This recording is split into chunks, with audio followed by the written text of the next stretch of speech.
All right, thank you for that introduction, Brian. I am the last presentation, so I'll try and make this nice and speedy. All right, so I am the WCO Continuous Improvement Intern, and today is June 20th. That is correct. And so here's our agenda for today. We're going to kick it off by talking about me a little. So here's some of the places I've lived in. I was actually born in Singapore, lived in Australia for a while, Connecticut, and then Georgia. And that is actually to scale. Australia is that small. That's correct. So I came to Georgia to attend the Georgia Institute of Technology, also known as Tech. Yep, that's correct. Where I'm an industrial engineering major, a third year, and I'll be graduating in 2019. A little more about me. I speak Chinese. I used to study abroad in Shanghai, and I'm actually heading to Taiwan when this internship ends. All right, then. There's some pictures of me and places I live. So, move on to working at Clorox. Yeah, there we go. I took all those pictures, definitely. All me. So, working at Clorox. So I'll talk a little bit about like a general overview of what plants I worked with and what projects I did, just kind of a little. I got to work with the charcoal business in Summershade, home care lines in Forest Park, Hidden Valley, Wheeling, and of course, Glad Rogers. And I did really cool work with all of them. I'm very proud of them all, but I'm really going to be focusing today on Forest Park and Wheeling for the sake of time. So home care in Forest Park. Also, if anyone has any questions about other projects I did, just feel free to ask me at the end. I'd love to give more detail. So home care in Forest Park. So the project I was working on is a automated center lines pilot. So center lines refer to standards of compliance in terms of settings on UNIDOC, and automated center lines refer to kind of better control over when you're in and out of center line, right? When you're in and out of compliance in terms of the settings on the UNIDOC, as well as to some degree automation of the hardware itself. So we wanted to do an automated center lines pilot in Forest Park, and we decided to work on the home care 2-line labeler. Because it was determined that the labeler was the biggest cause of lost time on home care 2, which had a OEE that was usually significantly under target. That's why we focused there. And now the labeler had a very high changeover time, and it also had a slow startup time. So the slow startup time means even after the changeover has finished, there's a lot of stops that have to happen, so operators can readjust the settings because they're not quite perfect yet. So we wanted to find a way to reduce the changeover time and essentially eliminate the startup time. And we were able to do that, and I'll explain how. So we automated the changing over of the labeler. So we brought in these hardware servos, just a bunch of servos that would go on the labeler that would basically let the labeler move automatically from bottle size to bottle size. And so what's cool about that is the operator simply goes up to labeler and sets in the new bottle size that are going to be running, and they turn on the switch, and the labeler just repositions itself. Previously, it was a very manual process involving a lot of gears, 10 to be precise, and the operator would have to go from one on to another, do them all sequentially, and that obviously took a lot of time. We'll talk a little more about that later. Essentially, the project involved automating that actual hardware, tracking the labeler positions, so it could alert people if there was ever an issue. So my personal role in this project was more of a management role in terms of a lot of the hardware, and I also wrote a lot of the software behind it. So the benefits of this was we decreased downtime, which was always the initial goal. So it usually took one individual 45 minutes to change it over. Now it's down to 3 minutes. And it's a near vertical startup time. So they very, very rarely have to ever stop it because the system ensures that there's never an issue.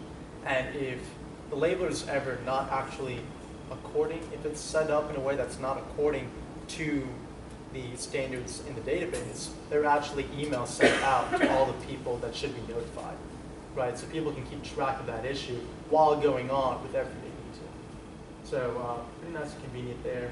A lot of downtime saved. Of course, quality increase as well, because now we have clearly established standards of compliance across our bottle sizes that are always ensured and enforced. And of course, last but not least, the operator experience also improved by a lot, because now they don't have to, manually switch around all these gears. They can simply just click on the switch and let it take care of itself. And now I'll move on to some of the work I did with Wheeling. So in the Wheeling Hidden Valley process lines, because it's foods, there's a lot of cleaning that has to be done, of course, between batches. You have to wash out the whole line to make sure none of the previous product is still on there. That's obviously very important. And of course, also requires a lot of documentation.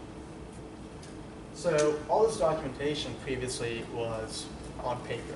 So a very manual, very paperwork-heavy kind of process. And so that leads to, well, a lot of papers for something no one ever really wants. A lot of papers floating around, which is very, individual documents were very hard to locate in the event of an audit by the FDA. And also, when you have simple paperwork documentation, you don't have anything checking that the operator cleaned the system according to specifications that have already been laid out. So this project was actually started by the intern before me, and I kind of carried it on. I'm really kind of wrapping it up now. So the solution that we came up with was an electronic documentation process. So what you see there is an application that I wrote along with the, well, that makes it twice in a row. That's great. That's an application that I wrote with Visual Basic running on Excel that essentially allows the operator to enter in what steps he took on a tablet that we're getting for wheeling. So basically, we've ordered these tablets that operators can take out onto the line. So instead of having a piece of paper that obviously get very wet and messed up, they just take on these tablets. They're extremely hardy, very resilient, and they simply enter everything into this tablet. And now they have to enter in a lot less, because what we do is we populate the application with data taken from the hardware. So if the operator simply says, oh yeah, I cleaned circuits 1, 2, and 3, it'll pop this up and it'll check the data and be like, good, everything's good, you can proceed on. Or if it's not good, it'll say, bad, you cannot go on. And the operator has to enter in a reason that everything's at spec. And this form immediately gets sent to his higher ups and then as well to allergen control. It's got a lot of governance built in, which is very nice and convenient. And of course, that has a lot of benefits. So one, higher quality. We've got the governance built in, right? But we also have a lot of, we eliminate the paperwork, and we also make it a lot easier for, in the event of an audit, to locate documents. It's all electronic, all on SharePoint. And now, of course, we also have a lot of opportunity to save water, time, and caustic and other resources. And I'll get into more of that later. So actually, now. So second phase of this project was for me to create an executive report that would allow people to see where and when time was wasted, time, water, resources were wasted, and kind of figure out how to eliminate that. So I did is I created a report using Excel. It's a dynamic report. You enter in the start date and end date, and the report will show you how much time and water was spent working on everything, how much was spent when the system wasn't in spec, which is totally wasted time, or when the system was paused, because you could still have water running and not actually cleaning anything. And so what's cool about this kind of report is you can kind of drill in and find out where exactly was there an issue, when was the issue, right? When did we miss water, or when did we waste water, waste time, and why as well. As well as a bit of a how. So it tells you a great story and kind of kicks off improving the whole process, which is very useful. And actually, my boss and I will be having a meeting with the Director of Manufacturing pretty soon to discuss our findings with this kind of report. So I'll move on to talk a little bit about my key learnings while here at Clorox working on these projects. So the biggest thing I learned was to kind of take ownership, kind of put your name on every project that you did, to kind of own it. And I feel that when you own a project, you're more willing to do all the investigative work related to it. And that, for me, involves a lot of actually going into the plant, talking to people, and asking all the questions. That was really the biggest lesson that I learned kind of wrapped up. And of course, we had so many experiences to do a lot here at Clorox, get to know people. It's absolutely fantastic. Most of the other interns have touched on all this, but I had an absolutely great time with all these activities. It was so much fun, especially Junior Achievement, which everyone's spoken about already. And so I have a lot of people to thank, simply because I had such a great time, and everyone taught me so much, and really made me feel that Clorox was my home, and made this whole internship just fantastic. And with that, I'll take questions. Yes, Laura. What did you find was your biggest challenge when trying to do your CIP investigation of the Yeah, sure. So a lot of my work with that stuff revolved around transforming the database and kind of cleaning up the data we had in there. So there's a lot of work using Pi, like Process Book and Master Framework. I don't know if anyone's experienced with that stuff. Yeah, it's fun software. So my biggest challenge actually wasn't the technical part of it. My biggest challenge was making sure the data that we were supposed to have, we actually had. So you'd find in this kind of software, you'd find, oh, we have water speed or something. And you'd open that up and you see that there's never been any data in here. It's a total dump, right? And so that kind of situation, that was definitely my biggest challenge.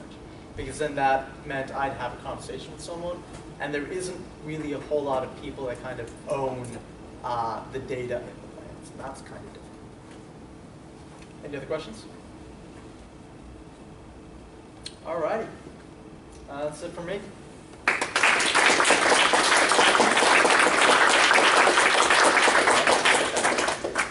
Just a couple words here. I know